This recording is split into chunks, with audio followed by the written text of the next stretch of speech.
I want to welcome you to the Ask Jeff YouTube channel. Here's today's question. In Revelation chapter 6, verse 8, what is the symbolism of the pale green rider whose name is Death and his companions, Hades and the grave?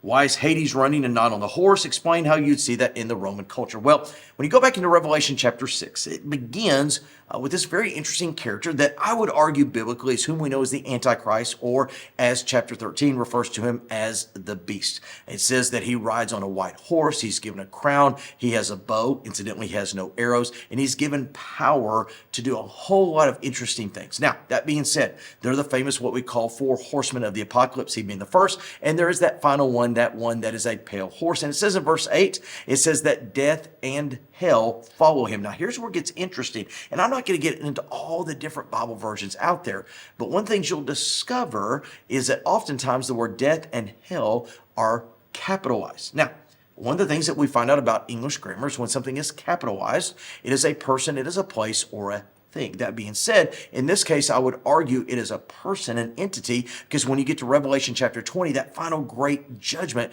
it says that death and hell were sent to the lake of fire. Now, here's where all this comes to fruition, is you see whom we know as the Antichrist systematically and thoroughly taking control over the entirety of the earth by means of what we call famine, war, etc. That pale horse, death. Obviously, we see incredible numbers of people, not just in this passage, but all throughout the book of Revelation, losing their life.